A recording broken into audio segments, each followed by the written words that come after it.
RCA.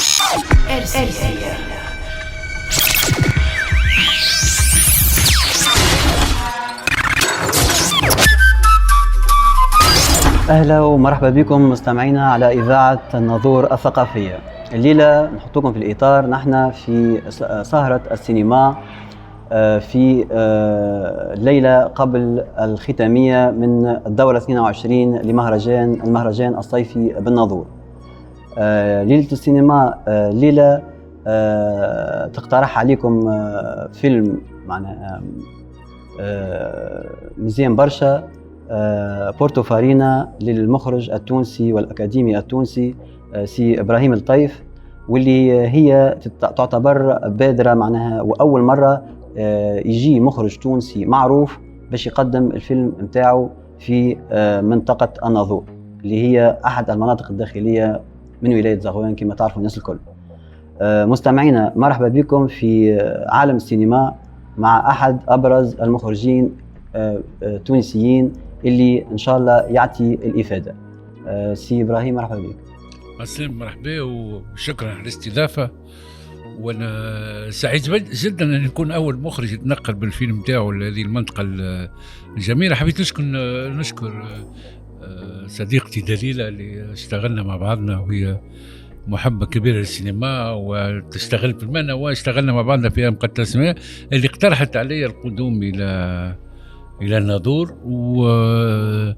وأنا سعيد جدا لأنه السعادة تكمن مش فقط في انتظار العرض، ولكن كذلك في لأنك تكتشف منطقة أنت ما تعرفهاش، والاكتشاف بدأ في الثنية وإحنا جايين. دونك وكانت أحسن جيد كما نقولوا أو أحسن دليل وكما أنها هي من المنطقة، وأنا سعيدة جدا كانت تحكي بكل افتخار على المنطقة متاعها. هذا اللي زادني أسرار حتى على القدوم وجيان. وشكرا أنتم زادوا على الاستضافة.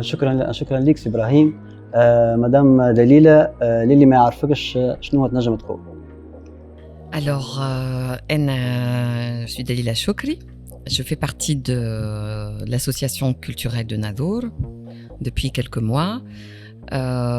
Bien sûr, mon rôle en fait dans la culture de manière générale, c'est d'amener la culture cinématographique في بلادنا في زوار في الناظور dans notre communauté où voilà, je suis une sorte d'intermédiaire j'aide en quelque sorte. Je suis dans les coulisses beaucoup, n'est-ce pas Walid? Mais j'aime la vision et j'aime le fait que encore merci Ibrahim d'être avec nous parmi nous ce soir. C'est la première fois qu'il y a un réalisateur important tunisien qui met les pieds sur notre territoire. On en est très très fiers et merci beaucoup surtout à l'association culturelle de Nadour de promouvoir et de développer ces activités culturelles. سي إبراهيم مرحبا بك مرة أخرى. سي إبراهيم أنت أصيل القيروان اللي هي مدينة وولاية مجاورة لولاية زغوان، ونحن في الحدود مع القيروان معنا.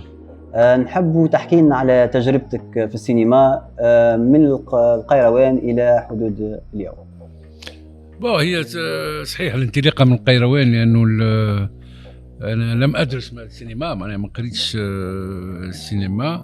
أنا قريت اتصال، علوم الاتصال، ولكن في الاتصال السمعي البصري، لأنه بعد تعمل اختصاص. وكنت في عملت مدرسة اسمها السيرزا، مدرسة متاع صحافة في باريس. ولكن السينما بديته من نوادي السينما كعديد من المخرجين، لأنه لا جينيراسيون متاعي أو جينيراسيون اللي قبلي نجم نقول أنا في الجينيراسيون الثانية متاع المخرجين. معناها لما نحكيو على الجينيراسيون الأولى عبد بن عمار ربي يرحمه، أو مفيد التلاتلي، كلثوم بورناز، والأحياء منهم ناصر خمير وناصر كتاري، سلمى بكار وفريد بوغدير. هذوما الكل جينيراسيون. وبعد جات جينيراسيون أخرى اللي فيها ممكن فيها إبراهيم الطيف، فيها محمد دمخ، فيها خالد البرساوي، وعديد من المخرجين. وبعد جات جينيراسيون اخرى هي جينيراسيون تاع المدارس. حبيت نقول لك نوصل لك التوازيام جينيراسيون انه الجينيراسيون الاولى والثانيه ما كانتش درست معناها السينما في مدارس، ما عدا بعد عند انطلاق التلفزه الوطنيه بعثنا الدوله، بعثت كما بعثت النوري بوزيد وبعثت سلمى بكار وبعثت مفيدة تلاتلي وكلثوم، بعثوهم بعد ما عملوا ديستاج هوني باش يدرسوا السينما خارج الوطن، وبعد رجعوا مخرجين. الجينيراسيون بتاعنا مكثرها تكونت من خلال نوادي السينما او سينما الهواة. فالبدايه بدات دونك في القروان في ممارسه الفرجه، لانه اظن اهم مدرسه هي انك تدرس السينما، انك اولا تقرا على السينما او تقرا الادب بصفه عامه وتمارس الفرجه، ولكن الفرجه بطريقه حرفيه. فنوادي السينما كانت الارضيه المهمه ان كنا معناها كانت مزدهره جدا نوادي السينما في كامل وكان نادي السينما بالقيروان معناها كان من النوادي كما نقولوا المعروفه معناها في الجامعه التونسيه نوادي السينما. وبعد دونك درست، ولكن قعدت في عام هي الجامعه التونسيه نوادي السينما معناها من اعرق الجمعيات، كما جمعيه سينما الهواة اللي يحتفلوا السنه بالستينيه وفما مهرجان قليبيا في الوقت هذا. فتعلمت السينما بالممارسه، وبعد ولكن درست صحافه، وبعد رجعت الى الصوره من خلال قناه الافق كانال هوريزون. دونك فافتتحنا في دكار.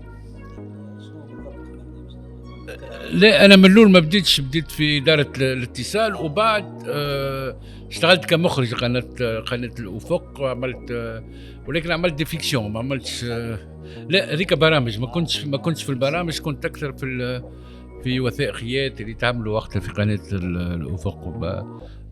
جو نو سو با ان برودوي تيلي، معناها مشني ما تكونتش في التلفزه، معناها تكونت بعد. انا قلت لك هي نوادي السينما، الفرجه، الكتابه بعد. تجربه كبيره ومزدهره. ان شاء الله الشباب نتاعنا يسمعوا فينا ويحاولوا يثريوا من الريبيراتوار بتاعهم معناها، ويكونوا معناها اثراء التجربه معناها ماهيش حاجه سهله. انتم معناها نجموا نقولوا انكم عصاميين، نهلتوا من نوادي السينما. توا نوادي السينما في تونس ماهيش موجوده بالزخم اللي كانت فيه في الفتره هذيك. لا حتى غياب القاعات معناها، خاطر اليوم ما تنجمش تلوم على مثلا شباب الناظور انه ما يشوفش افلام اذا كان فماش فرص كيما هكا، كيما مهرجانات او لقاءات وزيفينمون اللي تخليهم، خاطر لانه الفرجه في فيلم مع ناس مش كيما الفرجه في التلفزه في الدار، معناها مهم جدا. حتى الفرجه تختلف، حتى قراءتك للفيلم تختلف لما تكون في فضاء مفتوحه وحتى مغلق، ولكن مع ناس تتنفس معاك الفيلم وتشوف معاك الفيلم بطريقه. دونك احنا عصاميين، ولكن الفرجه هي مدرسه كذلك. في وقتنا ما كانتش مدارس السينما تخلقت بقى، ودخلنا ودرسنا في هذه المدارس السينما اللي اليوم تخرج في خيرة معناها درست عندي انا كوثر بن هنيه اليوم مخرجه عالميه، عبد الحميد بوسناق، ليلى بوزيد، معناها عديد من الشباب اللي اليوم كان لهم الحظ أن يقرأوا في مدارس السينما في تونس، بعد ينطلقوا بالنسبة للبعض منهم معناها في تجربة عالمية اليوم. سي إبراهيم، حكيت لنا توا على الموجة الشبابية للمخرجين السينمائيين في تونس.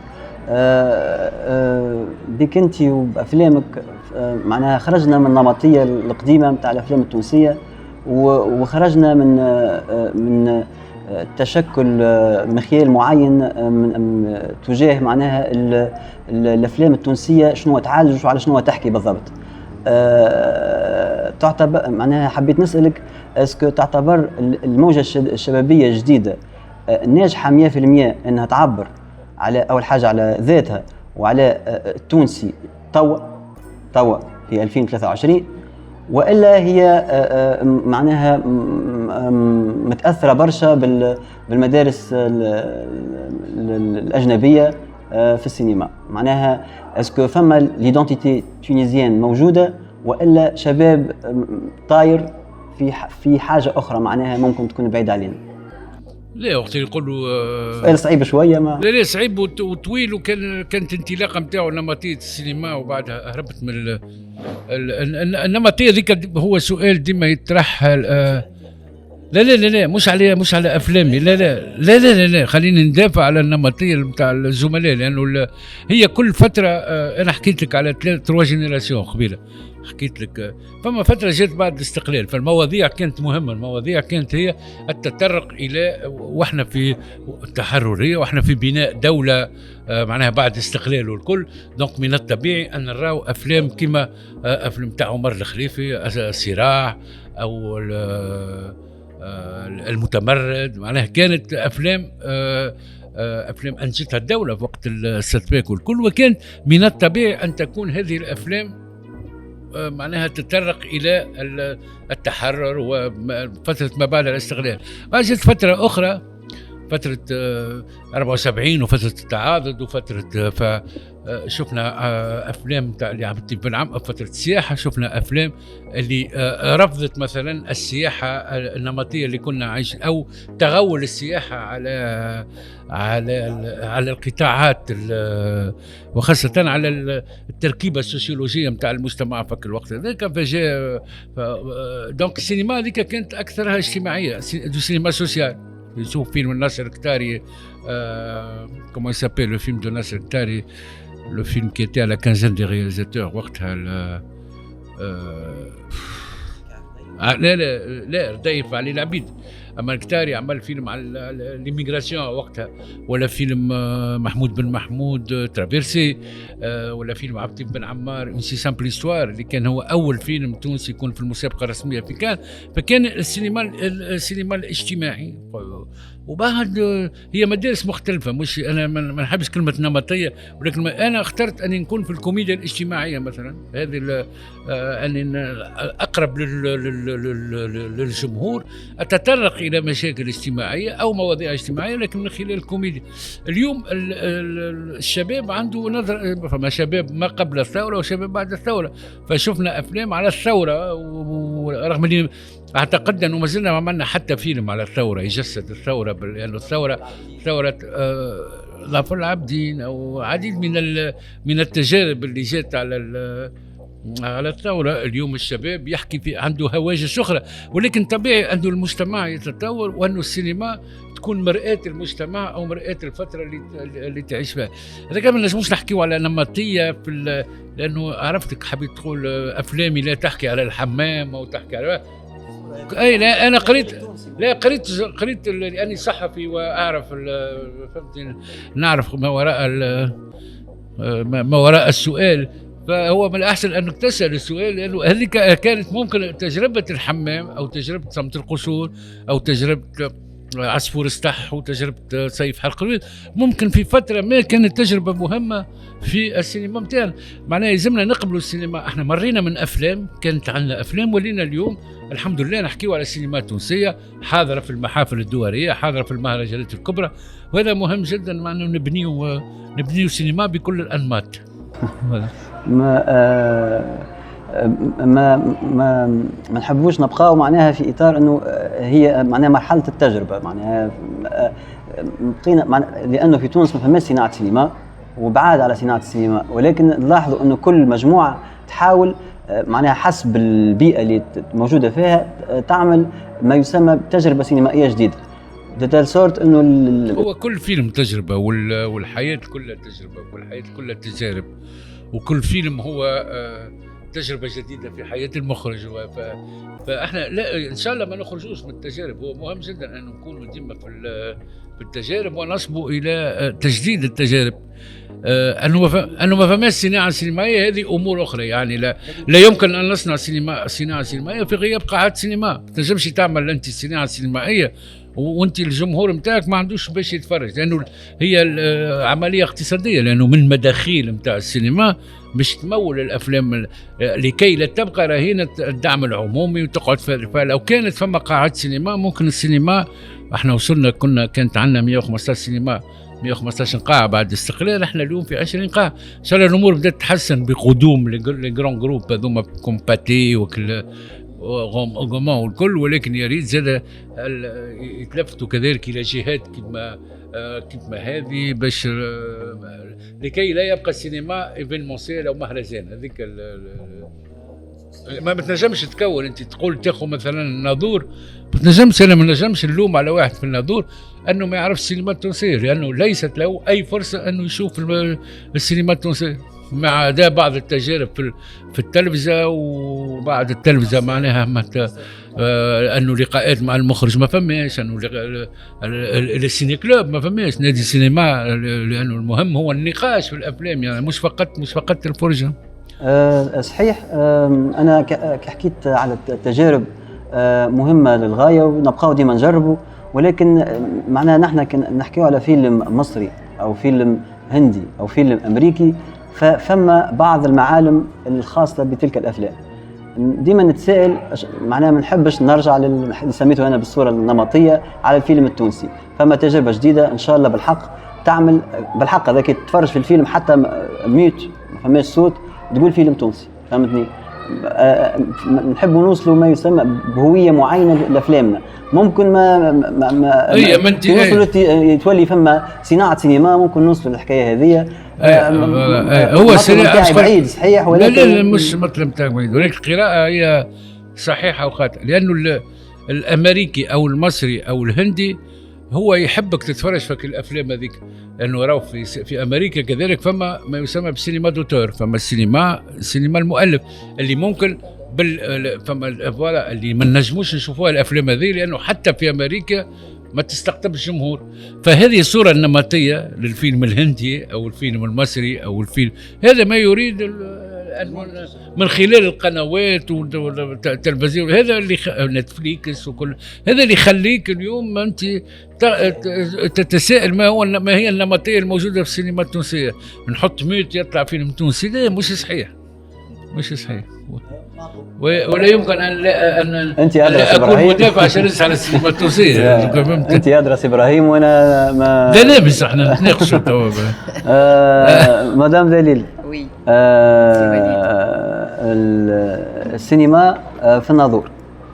Cinéma Filnadour, c'est une là l'événement, la rencontre avec Monsieur Brahim Taïf et sa présence et le fait qu'il va y avoir un public pour voir Porto Farina, c'est une excellente initiative.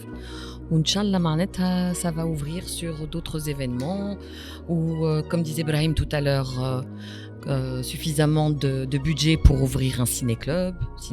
نجم تحكي لنا على فماش ان شاء الله بوادر نتاع حاجه في السينما في الناظور في الفتره الجايه ولا؟ Inch'Allah في 2024 janvier 2024 il y aura une excellente nouvelle.